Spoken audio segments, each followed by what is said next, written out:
Today we're going over queens who were executed by their own husbands. And I don't mean queens who quietly died young in a cold palace while everybody agreed not to ask too many questions.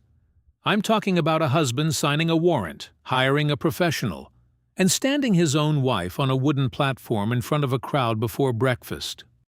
Let's start with the big ones. Number 1. Anne Boleyn, the queen whose executioner was hired before her trial was over. It's the morning of the 19th of May, 1536, and the Queen of England is walking across the grass inside the Tower of London toward a low wooden scaffold covered in fresh straw. She's wearing a dark gown over a crimson underskirt. Red hides blood. Around 200 people are standing there watching, including several of the men who signed the papers that put her on that platform. She gives a short speech in which she praises the husband who is killing her, calls him a gentle and merciful prince, and asks the crowd to pray for him. Then she kneels, and there is no block. That's the first strange thing about this execution. English beheadings used an axe and a wooden block, and English axemen were famously inconsistent at their job. Anne is not being killed by an Englishman. Henry VIII has imported a specialist from Saint-Omer, near Calais, in French-held territory. A professional swordsman who kills a kneeling person upright with one horizontal stroke. No block needed. He's paid somewhere in the region of £23, which at the time is roughly what a skilled craftsman earns in 2 years. And here's the thing. The order to fetch him went out before the trial was finished. Anne was arrested on the 2nd of May. She was tried on the 15th, in front of a panel of peers presided over by her own uncle, the Duke of Norfolk, who read out the sentence himself. She was dead on the 19th, 17 days from arrest to burial, and a swordsman in Saint-Omer has to be located, hired, and moved across the Channel and up to London, which takes the better part of a week. So while the witnesses were still being heard, somebody in the English government was already arranging travel for the man who would kill her. It's a bit like booking the flowers for the funeral while the patient is still filling in the admission forms. The charges were adultery with 5 men, one of them her own brother George, plus conspiring to bring about the death of the king. Several of the dates listed in the indictment are days when Anne was demonstrably somewhere else. Historians argue about plenty in this story. Almost nobody now argues that the charges were true. 2 days before her execution, Archbishop Cranmer declared the marriage null and void. Not dissolved. Null. As a legal matter, it had never existed at all. On the scaffold, the swordsman is said to have called out for someone to bring him his sword, so that she would turn her head toward the sound. The sword was already in his hand. Afterwards, nobody could produce a coffin, because nobody had ordered one, so her ladies carried her themselves to the chapel of St. Peter at Vincula, and laid her in an old elm chest that had been used for storing arrows. So Henry VIII executed his wife for being unfaithful inside a marriage that, according to his own paperwork, had never happened. Number 2. The Empress Fausta, killed by the first Christian emperor of Rome in a bathroom. It's the year 326, and the Roman Empire is throwing itself a party. Constantine the Great, the man who legalized Christianity, the man who summoned the Council of Nicaea just 1 year earlier, is celebrating 20 years on the throne. His wife Fausta has been beside him for about 19 of them. She has given him 3 sons and 2 daughters, and every one of those sons will grow up to rule part of the Roman world. She does not survive the year.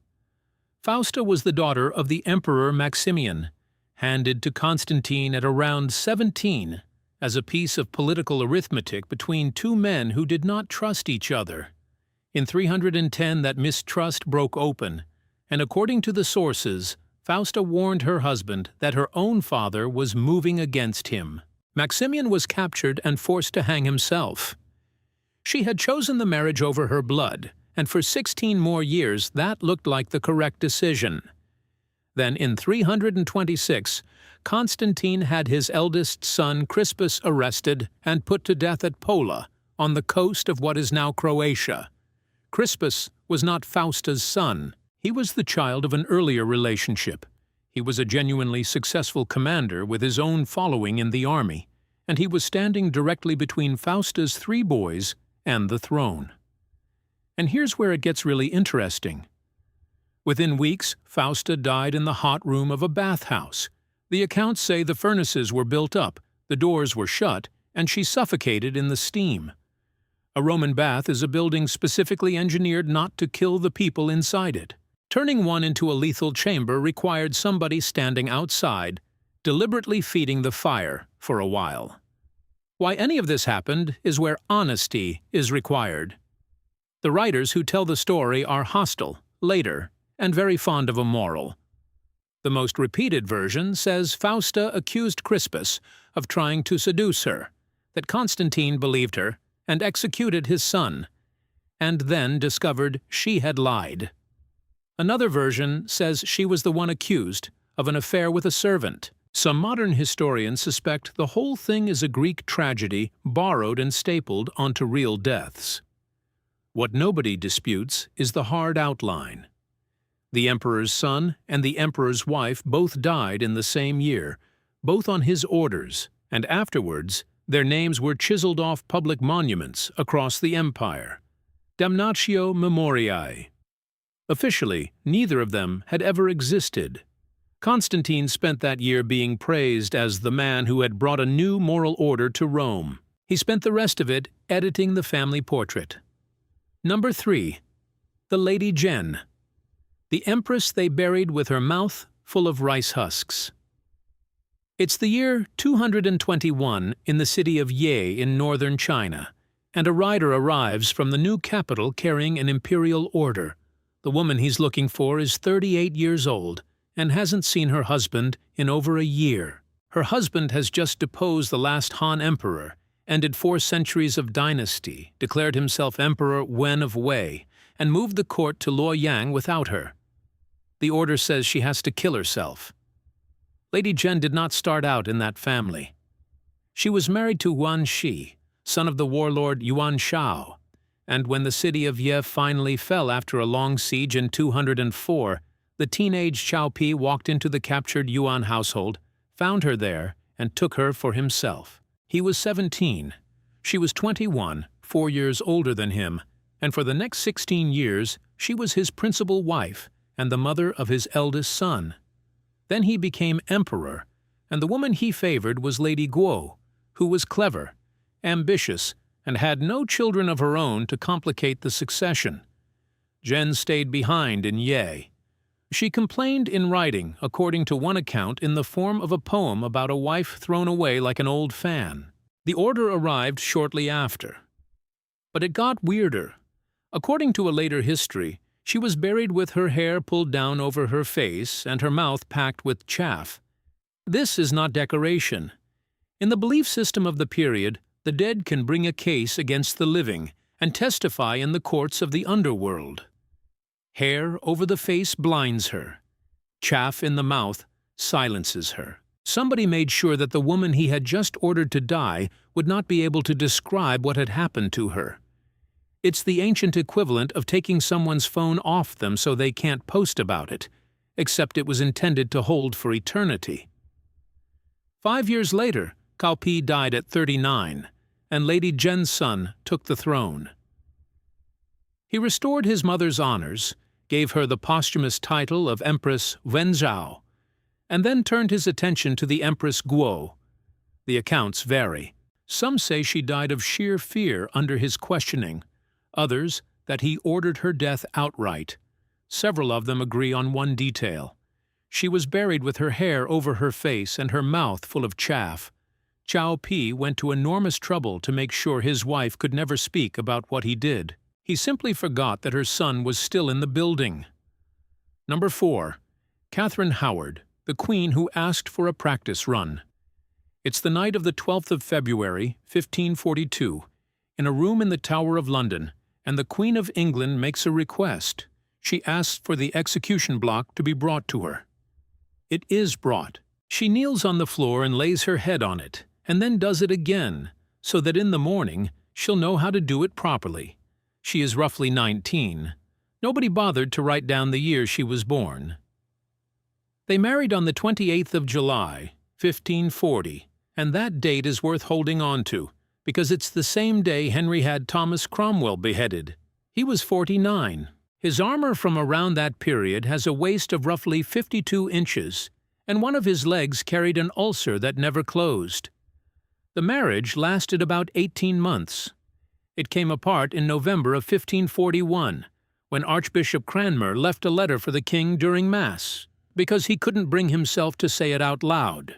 The letter set out Catherine's relationships before the marriage with a man named Francis Derham, and the investigation that followed turned up something considerably more dangerous: a set of private meetings during the marriage with a courtier called Thomas Culpeper, arranged by Jane Boleyn, Lady Rochford. Derham was hanged, drawn, and quartered. Culpeper was beheaded. Their heads were mounted on London Bridge and left there for years. Catherine never got a trial. Parliament passed an Act of Attainder, which is a law that simply declares a named person guilty, and alongside it passed a second law making it treason for a woman with a sexual history to marry a king without disclosing it. Henry did not sign the death warrant himself. He had the assent given by commission, at a distance, on his behalf.